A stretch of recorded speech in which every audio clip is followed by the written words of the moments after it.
from shocking outbursts to killers showing no remorse. These are the most dramatic and craziest courtroom moments of all time. Sir, you're charged with unlawful carrying of a weapon. You are facing up to a year in jail and or a $4,000 fine. We are going to do probable cause. You have the right to remain silent. Anything you say can and will be used against you. Shh. You have the right to have an attorney present. If you cannot afford one, one will be appointed to you, sir. Yes, Judge. On February 5th, 2025, the officer responded to a suspicious person with a weapon on 5900 Gulf Freeway.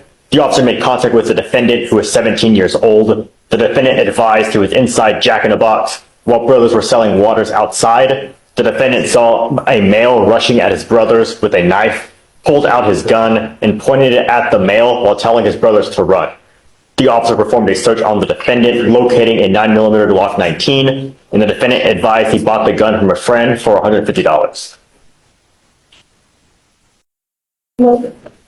I mean, Yes, Judge. In this case, the officer was going off the fact that he performed the search because he indicated there was a firearm. So he's going to the defense of others. Yes, Judge. It's another person. And it's just the way this is pled is because he's underage. He's below the age of 21. That's the way it's pled, Your Honor. You hear this? Hold on, I'm gonna go yell at somebody. Hold on. Hi, Judge. Is this young man charged with unlawful carrying or possession for being under 21? Correct. Hold on, I've got a kid. Here's the GPS But I'm more concerned about the defense of others. Did you hear it? I mean, No, hold on. hold on a second. Here's the GPS. Let me give you a lawyer, Mr. Yeah. Oh, I volunteer. I volunteer representing. Yeah. Mayor Brecker, can you fill that out, please? I will do that. But here's a GPS memo saying that it's Hold on a second. unconstitutional. You know, representative gentleman? Oh, hell yes. Here's the Fifth Circuit saying that it's unconstitutional. Here is the United States District Court, Northern District, saying it's unconstitutional.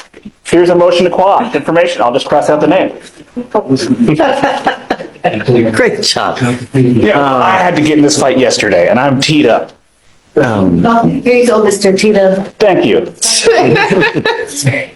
Judge. I was gonna, look, you gotta be very careful. You know, God forbid something happens where you really dig yourself a hole. I'm gonna find no probable cause, but really, you have to be very careful. You know, sometimes you make a decision in life and it can really have consequences, all right? You know what that means, right? Are you in school? It all starts with school, man. You got to get back into school. This is not a good way to go through life. The more schooling you have, the more money you're going to make. Knowledge is power, my friend. Do it. Make something. Make me proud. Please. It's going to get dismissed. Be careful, friend. Yeah, literally have all the on because I have a case in another court. I was going to find no PC anyways. Sir, you were charged with driving while intoxicated. First offense, it's elevated to a Class A misdemeanor because of the high blow. You are facing up to a year in jail and or a $4,000 fine. We are going to do probable cause. You have the right to remain silent. Anything you say can or will be used against you. You have the right to have an attorney present. If you cannot afford one, one will be appointed to you, sir. Okay. On March 17th, 2025, an officer was dispatched to a call for service at the 400th block of West Gray Street, Houston, Harris County, Texas. Upon arrival, the officer observed the defendant sitting inside his vehicle. The officer made contact with the defendant and observed the defendant to have bloodshot eyes, unsteady balance, and was confused. The defendant stated he didn't have anything to drink. A Houston Fire Department employee, the wheel witness, stated the defendant was asleep in the driver's side of the vehicle with his foot on the brake and the vehicle in drive. The wheel witness stated he had a hard time waking up the defendant. SFSTs were conducted. 6 out of 6 clues were observed on the HGN, 5 out of 8 clues observed on the walk-in turn, 3 out of 4 clues observed on the one-leg stand. The DIC was read and the defendant consented to a breath test. The results were .179 and .175. Where was he? Was he in the middle of the road? It sounds like, yeah, I don't. So it says that he was sitting inside his vehicle on the 400th block of West Gray Street, which is accessible to the public. On a public road. Don't, please. I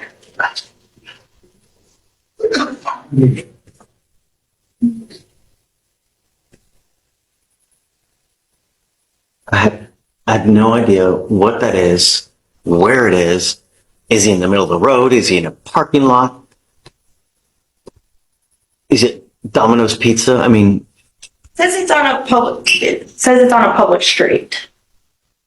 It says, well, more specifically, it says 400 My block of goodness. West Green Street is a public street.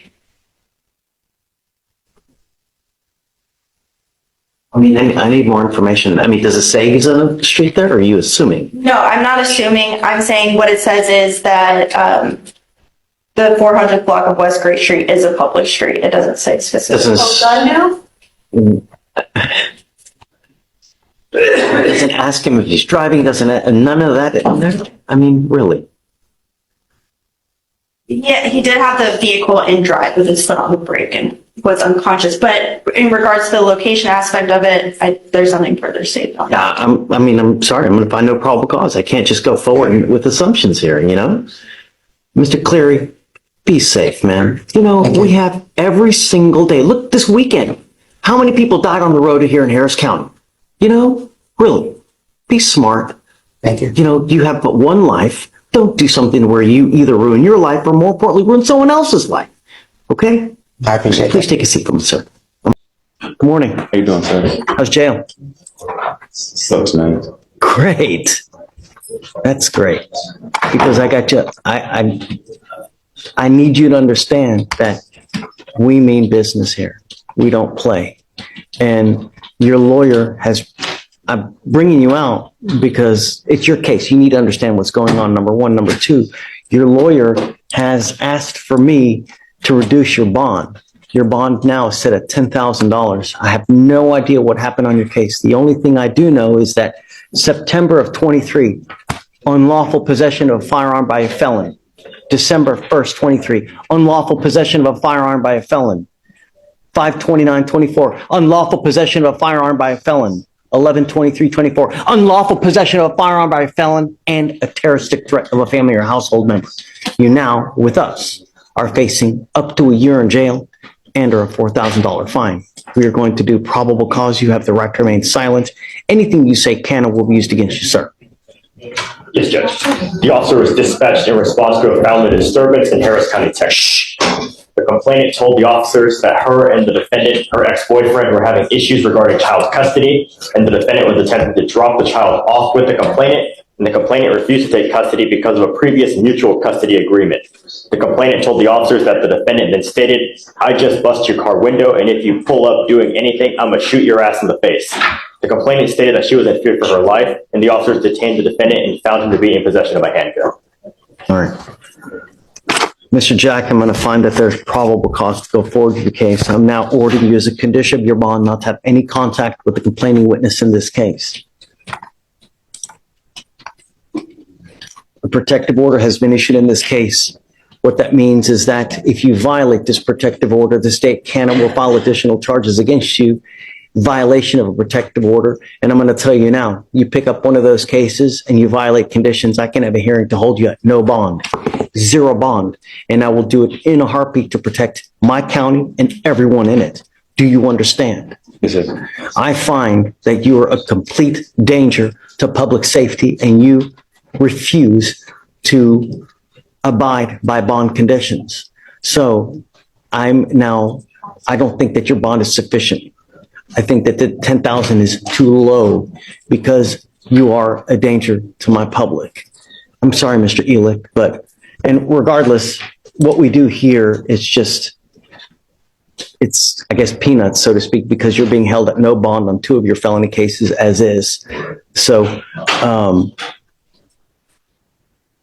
what I am going to have you do, though, is this. I'm going to have you sign with me today an affidavit promising me that you're not going to have any weapons. And if I find that you have a weapon, if somehow you are magically released, because I don't know what's going to happen, if I find that you have a weapon, I will have a contempt hearing. I can have a contempt hearing, and I can and may hold you up to contempt every single time you have a weapon. And if they prove it to me, I can send you to 180 days in jail every single time.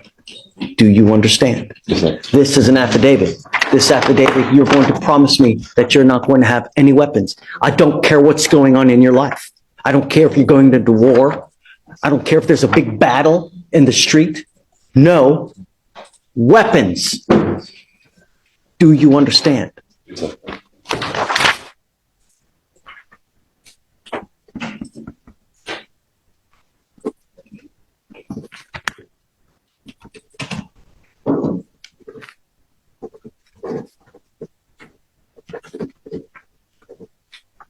Look how big. Is that big enough for you to read? What does it say? No weapons. Good.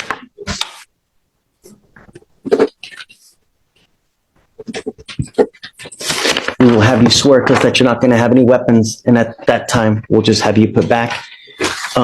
If you do bond out, I'm going to put a GPS monitor on you, and I will put an exclusion zone so that you're not to go anywhere near the complaining witness in this case. Do you understand? Yes, sir. You know,